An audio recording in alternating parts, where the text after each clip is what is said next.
আসসালামু আলাইকুম, কেমন আছেন সবাই? আপনারা অনেকে আমাকে একটা প্রশ্ন করছেন যে, ভাই আপনি আপনার ডেইলি প্ল্যানটা কিভাবে করেন? দেখেন, ১ম এ আমি যেটা করি, আমি একটা উইকলি প্ল্যান করি যে, ইনশাআল্লাহ এই উইকে আমি এই টপিকস পড়ব। দেন সেই বেসিসে সেখান থেকে যে দিনেরটা, সেই দিনের টাস্কটা আমি আমার একটা ছোট হ্যান্ডবুক আছে। এরকম একটা ছোট হ্যান্ডবুক পকেট যেটা আমি যেখানে সেখানে নিয়ে যেতে পারি আমার পকেটে করে বা ব্যাগে করে। এটা আমি মনে করেন আজকে তারিখ দিব এবং আজকের ডেট দিয়ে আমি প্ল্যানটা এখানে লিখে ফেলবো যে আজকে এত তারিখ, এইবারে আজকে আমি ইনশাল্লাহ ফজর থেকে একদম ইনশাল্লাহ রাত 11টা পর্যন্ত আমি কি কি টাস্ক করার চেষ্টা করবো এটা লিখে ফেলি। সো যেমন ধরেন, আমি ফর এন এক্সাম্পল বলি যে আজকে আমার টাস্ক ছিল আমি ইনশাল্লাহ হেমোলাইটিক অ্যানিমিয়াটা পড়বো, তারপর হচ্ছে আমার লেকচার স্লাইড ফিল দ্য মেডিসিনের জন্য রেডি করব এবং ক্লাসটা রেকর্ড করবো ইনশাল্লাহ।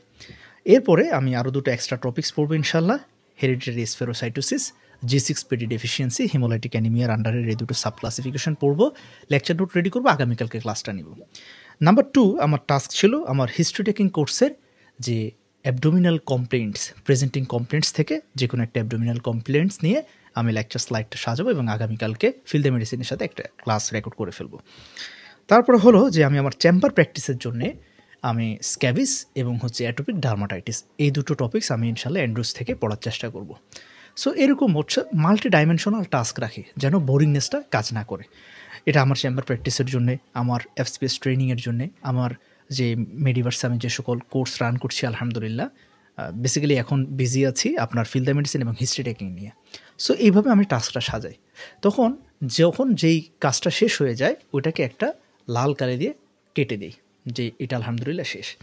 সো এইভাবে মোটামুটি কাজ করলে পরে রাতে আমি শোয়ার সময় দেখি যে আমি যেই প্ল্যানটা করেছি সেটা আমি আসলে কতটুকু বাস্তবায়ন করতে পেরেছি।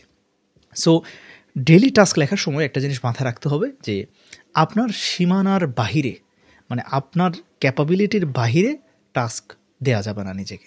এতে করে প্রবলেম যেটা হবে যে আপনি যখন দেখবেন আপনি টাস্ক শেষ করতে পারছেন না, আপনি তখন মানে লো সেলফ এস্টিমে ভুগবেন, এতে আপনার কনফিডেন্স ফল করবে। সো শুরু করতে হবে অল্প অল্প করে। প্রয়োজনে আপনি জানেন যে আপনি খুব ইজিলি 3টা টাস্ক পারবেন, কিন্তু আপনি তারপরও স্টার্টিংয়ে প্রথম উইকে 2টা করে শুরু করেন। এতে আপনার কনফিডেন্স মানে সেলফ এস্টিমটা অনেক বেড়ে যাবে ইনশাল্লাহ। এবং প্রতি 1 উইক ইন্টারভালে আপনি চেষ্টা করবেন আপনার ক্যালিবারটা একটু বাড়ানোর। আপনি দেখেন যে গত সপ্তাহে, গত উইকে আপনি যতটুকু টাস্ক করেছেন, আগামী উইকে আপনি তার থেকে যেন একটু নিজেকে ইমপ্রুভ করতে পারেন। এবং পাশাপাশি এক্সট্রা কিছু স্কিল আপনি অর্জন করা একাডেমিকের বাহিরে। যেমন আমি আলহামদুলিল্লাহ আমার এক্সট্রা স্কিল হিসেবে টিচিং, অর্থাৎ এই যে পড়ানো বা কোর্স নেওয়া, এই ব্যাপারটাকে আমি আলহামদুলিল্লাহ বেছে নিয়েছি। সো আপনি আপনার যেটাতে আপনি কমফোর্ট ফিল করেন এবং আপনি মনে করেন না এটা আমি ভালো পারি, এরকম যে কোনো একটা কাজ বেছে নেবেন পড়ালেখার পাশাপাশি।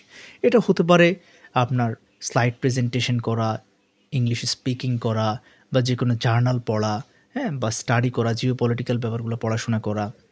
ইসলামিক স্টাডিজ এটা আসলে এক্সট্রা কারিকুলার না, এটা বেসিক নিড। এটা সবাই চেষ্টা করবেন অল্প অল্প পড়ার। এক্সট্রা অ্যাক্টিভিটিসগুলো যেটা মানে আপনাকে হেল্প করবে, যে আপনি যে এই যে টানা 24 ঘন্টা যে পড়াশোনার মধ্যে থাকলে যে একটা বোরিংনেস কাজ করে, এই জিনিসটা কম হবে এবং আপনার লাইফের একটা ডাইভার্সিটি তৈরি হবে। আপনার যে আউটলুকিং, এটা ইনশাল্লাহ অনেক ব্রডেন হবে। এই কয়েকটা অ্যাডভান্টেজ পাওয়া যায়। তো এটাই আসলে, এর বেশি কিছু করি না, সিম্পল আহামরি কিছু করি না। এ তো খুব মানে একদম সাজিয়ে গুছিয়ে এরকম কাজ আসলে এখন করা হয়ে ওঠে না। এক সময় সবসময় টেবিলে বসে থাকতাম, পড়তাম, কিন্তু এখন মাল্টি ডাইমেনশনাল কাজে আসলে জড়িয়ে গিয়েছি।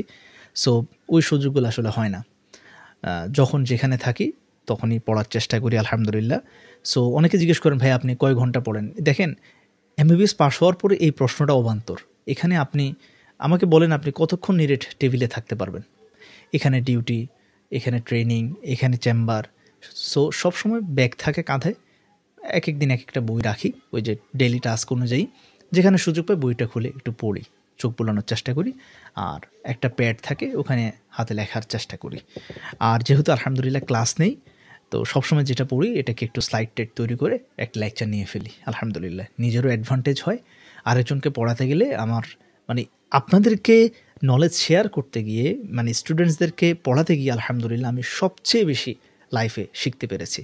কারণ নিজের জন্য শিখলে জাস্ট মানে কোনো রকম করে আসলে এটা পড়ে ফেলি, কিন্তু যখন আরেকজনকে পড়াতে যাই তখন আসলে একটা দায়িত্ববোধ কাজ করে, রেসপন্সিবিলিটিস কাজ করে, যে স্টুডেন্টসরা ওদেরকে পড়াচ্ছি, একটু ভালো করে দেওয়ার চেষ্টা করি, ওরা এই প্রশ্নটা করতে পারে, এটার অ্যান্সার কী হবে, কীভাবে বললে ওরা সহজে বুঝে, তখন দেখা যায় অনেক বেশি ব্রেইন স্টর্মিং করতে হয় এক একটা টপিকস, এবং ওইটা আলহামদুলিল্লাহ লং লাস্টিং করে। এই কারণে আমি আমার স্টুডেন্টসদেরকেও সবসময় মানে মোটিভেট করার চেষ্টা করি যে তোমরা একটু লিখবা, মানে উইকে তুমি একটা দিন রাখো, ফ্রাইডে অথবা হতে পারে সেটা থার্সডে, অথবা তুমি যখন যেদিন তুমি একটু রিল্যাক্সড থাকো, যে কোনো একটা পোস্ট লেখো, এটা 3-4 লাইন হোক, 2 লাইন হোক, 2টো ওয়ার্ড হোক, এটা তোমার বেনিফিট হবে, এবং তোমার এই 2টো ওয়ার্ড দেখো কোথায় না কোথায় কার উপকারে লেগে যায়, এটা একটা সাদাকা হিসেবে তুমি পেতে পারো। সো আমি এটাকে খুব মোটিভেট করি, এবং আমি বারবার আমার অনেক লেকচারে বলেছি যে আমার আলহামদুলিল্লাহ পার্ট 1 প্রিপারেশন, সত্যি বলছি, আমি প্রায় 50-60% আমার আলহামদুলিল্লাহ রেসিডুয়াল নলেজ দিয়ে আমি আল্লাহ সুবহানাহু ওয়া তাআলা আমাকে পার করে এনেছেন। সো মানে মেডিকেল সায়েন্স এমন একটা জিনিস, এখানে আপনি একটা ওয়ার্ড শিখলে এটা কোনো না কোনো দিন আপনাকে রিটার্ন দিবে, এখানে এটা মানে বৃথা যাওয়ার কোনো সুযোগ নাই। সো এই হলো ব্যাপার। সবাই ভালো থাকবেন, সুস্থ থাকবেন, আল্লাহ হাফেজ। আমার জন্য দোয়া করবেন। কোনো কিছু জানতে চাইলে আমি ডেসক্রিপশন বক্সে আমার এনজিএল লিঙ্কটা দিয়ে দিচ্ছি, অ্যানোনিমাসলি প্রশ্ন করতে পারেন, যেগুলোর উত্তর দেওয়া খুব জরুরি মনে করি, আমি সেগুলো ফ্রি টাইমে উত্তর দেওয়ার চেষ্টা করব। আল্লাহ হাফেজ।